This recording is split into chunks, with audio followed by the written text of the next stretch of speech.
passe à notre journal des sports. Bonsoir Lise-Laure. Bonsoir. Alors on va ouvrir cette page donc avec un record d'Europe qui a été battu aujourd'hui au marathon de Chicago. Oui, record d'Europe battu par le quadruple champion olympique Mo Farah.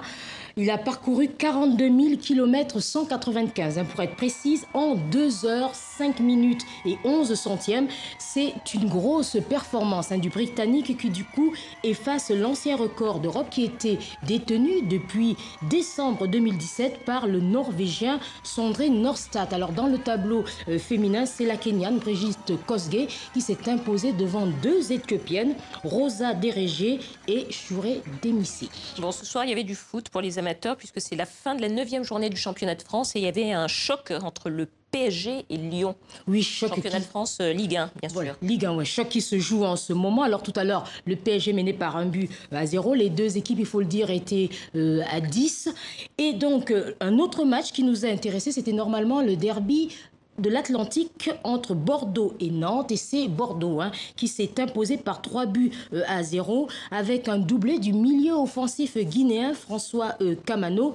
C'est, il faut le dire, une bonne nouvelle à quelques jours de la rencontre à Conakry entre le Sili national et le Rwanda. Alors justement, on parle de cette rencontre qui compte pour les éliminatoires de la CAN 2019.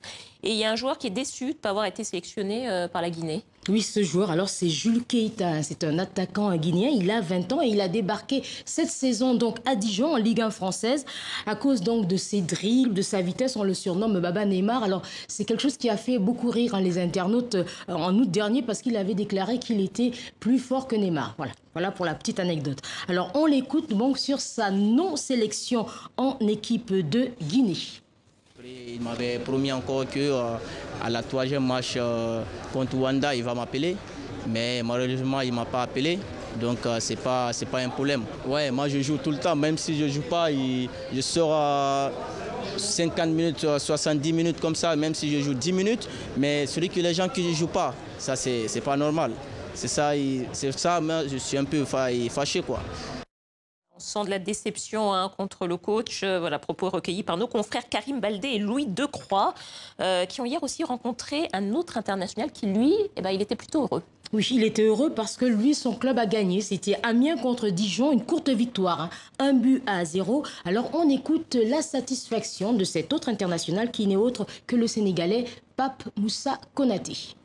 Je sais que le championnat ne sera pas facile cette saison pour nous, mais aujourd'hui, je pense que j'ai fait mon boulot. C'était de garder les ballons, essayer d'aider l'équipe de monter. Et puis voilà, même si je n'ai pas marqué avec ça.